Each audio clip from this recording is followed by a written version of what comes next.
Bom, pessoal, hoje nós vamos gravar um vídeo aqui sobre figuras de linguagem, língua portuguesa.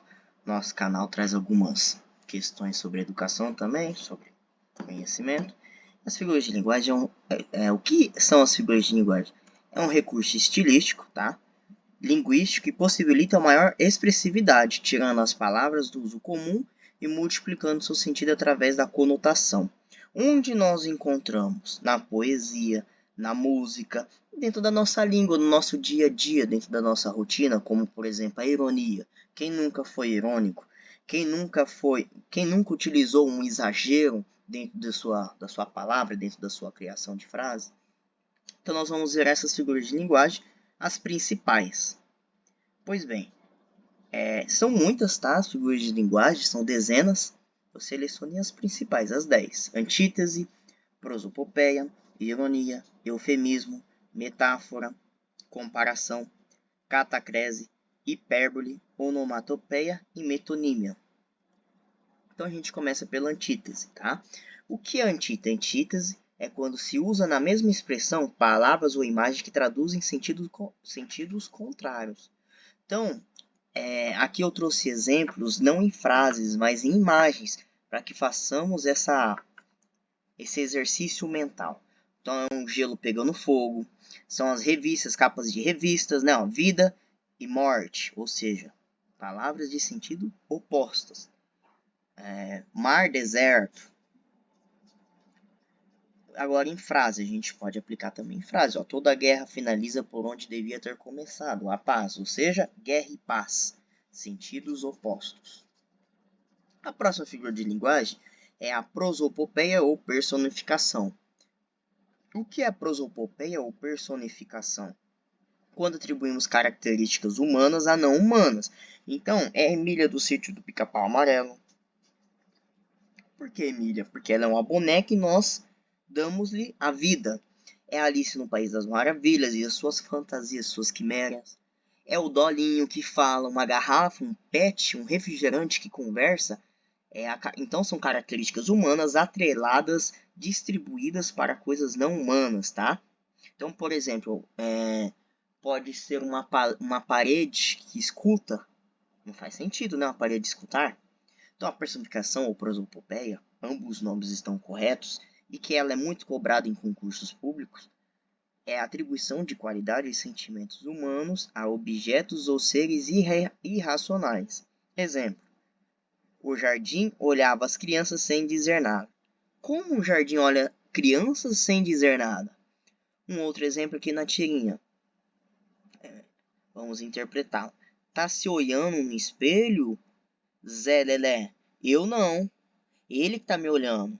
Então aqui a gente faz um exercício de raciocínio. Como é que um espelho olha? O espelho tem olho? Não.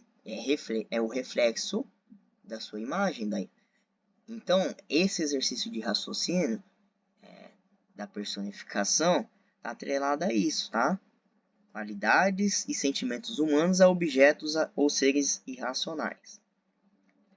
A próxima figura de linguagem é a ironia, que eu acredito que seja a mais conhecida entre as pessoas, o que nós mais utilizamos no nosso dia a dia. Quem nunca foi irônico alguma vez na vida?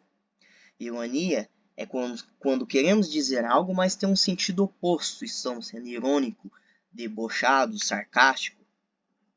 Então, por exemplo, aqui na frase, olha só, na tirinha, olha só quem chegou, não está nem um pouco atrasado, chegou cedão para a reunião de manhã, ou seja, está sendo irônico, é o sentido oposto que ele quis dizer, não chegou atrasado, né? Então, ó, quando queremos dizer algo, mas falamos o sentido contrário do que queríamos dizer para gerar um sentido de comédia, zombaria, sarro. Então, a ironia é o contrário daquilo que se afirma. Exemplos: é tão inteligente que nada acerta, para um aluno que não costuma fazer a lição. Quem foi inteligente que usou o meu notebook e apagou tudo que estava gravado? A gente vê na tirinha pelo rosto dele que ele não está muito contente, né? Ele não quis dizer que ele era inteligente. Então, a ironia, eu acredito que seja o recurso estilístico linguístico mais aplicado dentro do nosso dia a dia, dentro da nossa rotina.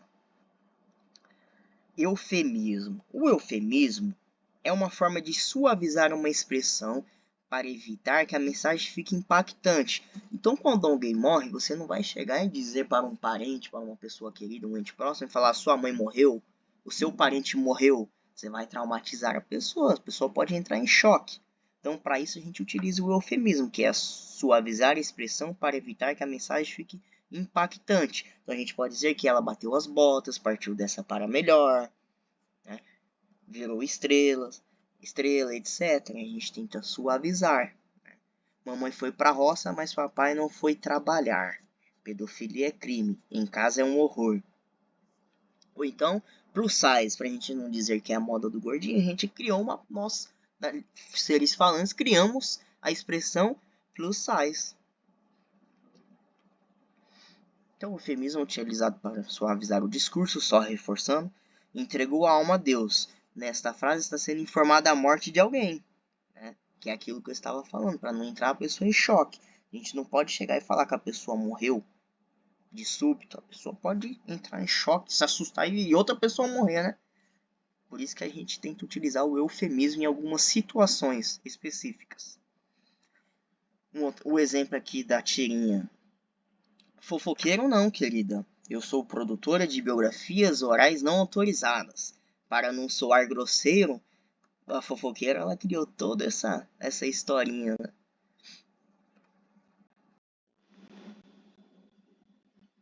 Então, pessoal, a próxima figura de linguagem, que é a comparação e metáfora, que são duas. Comparação é uma e metáfora é outra. A metáfora ela é a figura de linguagem mais utilizada, mais cobrada em concurso público. VUNESP, qualquer outro concurso público, seja em município, estadual, você vai encontrar isso no Enem, você vai encontrar isso em todo lugar. Então, muita atenção para a metáfora. Então, a gente pode ver que a metáfora é as duas figuras. A metáfora é uma comparação subentendida. Então, as duas figuras, com tanto a comparação e a metáfora, trabalham com a analogia direta ou indireta. A metáfora, ela vai utilizar o conectivo é, o termo é. E a comparação, o termo conectivo como, que é a comparação, que é a conjunção comparativa, tá?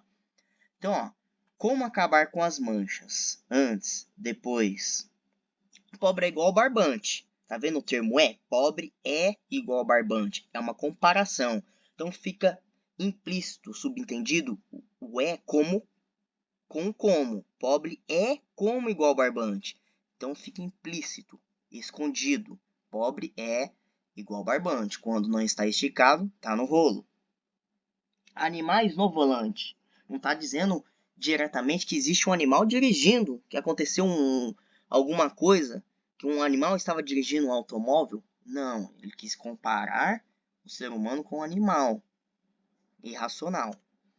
Então, a metáfora representa uma comparação de palavras com significados diferentes e cujo conectivo de comparação como ou tal qual fica subentendido na frase, fica implícito.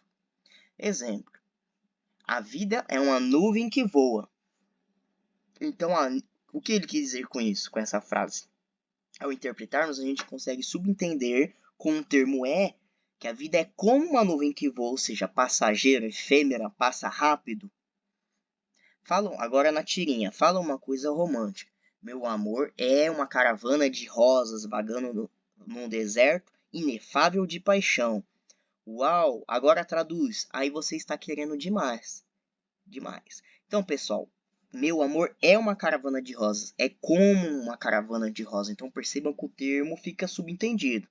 Agora, se nós deixarmos explícito à mostra o termo como, conectivo, comparativo, conjunção comparativa como, aí nós podemos dizer que é uma comparação, tá? Então, se cair numa prova, num concurso público, uma comparação subentendida com o termo é, implícita, a gente sabe que é uma metáfora. Se for explícita com o termo como, é uma comparação, está comparando realmente com algo. Um elemento A com o elemento B, chamada de comparação explícita. Ao contrário da metáfora, são utilizados conectivos de comparação, como, assim como, tal qual, que são as conjunções comparativas. Exemplos. Seus olhos são como jabuticaba. Você está comparando os olhos com a fruta jabuticaba. A gente tem o termo como explícito, amostra. Acorda, Armando. Você não sabe que o amor é como uma flor? Se não for regada e bem cuidada, ela murcha e morre. Hã? O amor é como o motor do carro, Armando. Se não trocar o óleo e não cuidar da mecânica, uma hora ele não funciona mais. Ah, entendi. Então aqui ela precisou utilizar duas comparações. Primeiro comparou com uma flor, depois comparou com o motor do carro. O conectivo como está explícito, a gente consegue interpretar explicitamente que é uma comparação. Agora, a catacrese. A catacrese é o uso incomum de palavras ou expressões, geralmente porque não temos outra para falar. Tornaram-se populares. Então, por uma necessidade dos falantes de uma língua, criou-se um uso incomum, um termo grosseiro para se referir a aquele elemento. Então, aqui entra o pé da cadeira, a cabeça de prego. São termos que não se encontrou outro, ou talvez tenha encontrado outro, mas se popularizou dentro da sociedade aquele termo, né? 5 maneiras de arrancar dente de leite. Não quer dizer, então aqui não quer dizer que o dente é feito de leite, o leite da vaca, é um dente de leite se referindo à figura de linguagem catacrese, que é aquele primeiro dente. Céu da boca. A catacrese representa o emprego impróprio de uma palavra por não existir uma outra mais específica, ok? Tem o caso da bala perdida, tá? O senhor poderia me ajudar? Nós estamos analisando a tirinha. Estou meio perdida, a bala conversando, dialogando com o cidadão que está correndo. Então aqui é a catacrese, bala perdida. Como assim uma bala perdida? Aqui entra a catacrese. Embarcou há pouco no avião. Embarcar é colocar-se a bordo de um barco, mas como não há um termo específico para o avião, embarcar é utilizado. A hipérbole, pessoal. A hipérbole ela é extremamente utilizada dentro do nosso contexto do dia a dia também, dentro do nosso trabalho, dentro das escolas, dentro das sociedades, de seres falantes, de seres pensantes que têm a necessidade de comunicar entre eles. Por quê? Porque expressa o exagero, quando queremos exagerar. Hipérbole é o exagero da expressão para chamar atenção ao que se quer dizer. Tá? Então, quando a pessoa fala, eu tenho o melhor pai do mundo, é uma hipérbole. Tá? Pode ter pais melhores. Né? Ele está exagerando, está feliz, está contente por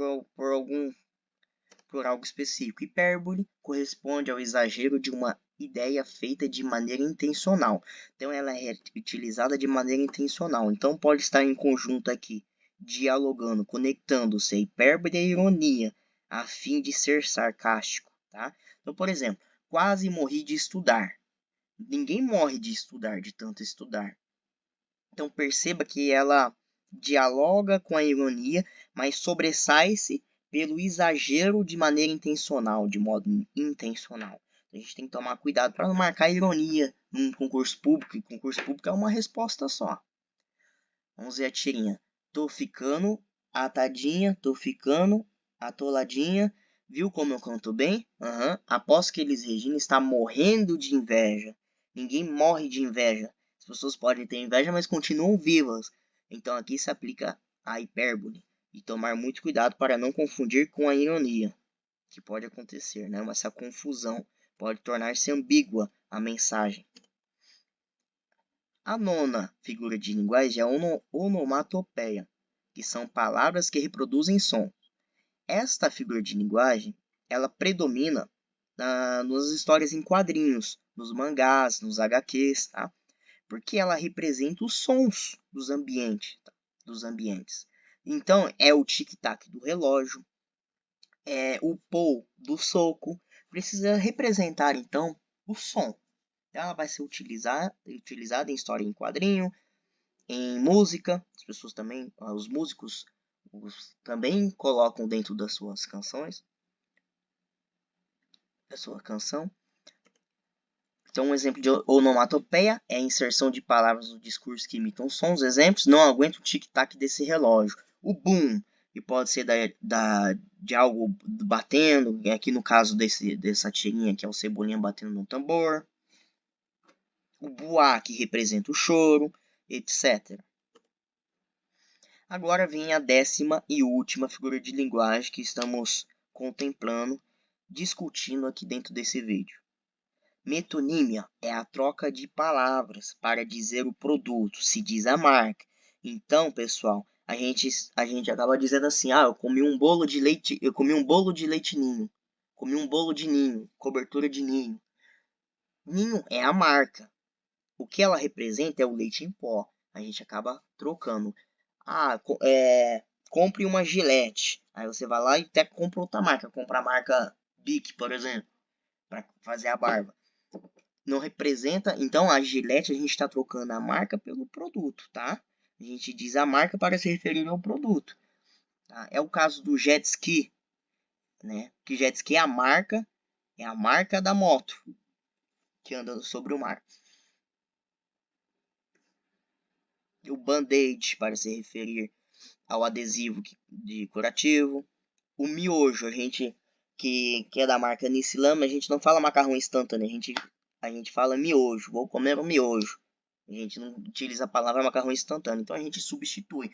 É outra figura de linguagem que está presente na nossa rotina, no nosso cotidiano. Então, a metonímia, que é a transposição de significados, considerando a parte nela pelo todo, o autor pela obra. Exemplos: costumava ler Shakespeare. Então, a frase aqui, ela quer dizer o quê? Costumava ler as obras de Shakespeare. Não tem como você ler o Shakespeare, o homem Shakespeare. Você está lendo as suas obras, o produto de Shakespeare. Meu pai tem 800 cabeças de gado. E o seu? Meu pai só tem um boi, mas ele está inteirinho. Então, a cabeça de gado tem o significado de todo, o boi. Então vamos analisar e refletir sobre essa pergunta. Qual é a figura de linguagem presente nesta poesia? Vamos ver, é uma poesia de Vinícius de Moraes, né? Vamos ler. De manhã escureço, de dia tardo, de tarde anoiteço, de noite ardo. A oeste a morte, contra quem vivo, do sul cativo, este é meu norte. Outros que contém, passo por passo, eu morro ontem, nasço amanhã, ando onde há espaço, meu tempo é quando. Então, qual é a figura de linguagem presente nesta poesia? Eu gostaria que vocês refletissem, analisassem e tentassem resolver essa questão. Vou deixar ela em aberto, tá? Para que vocês pensem, reflitam, tentem analisar, colocar, consubstanciar, colocar em prática aquilo que foi analisado, estudado hoje. Muito obrigado por assistir até aqui. Este foi um vídeo sobre língua portuguesa, figuras de linguagem.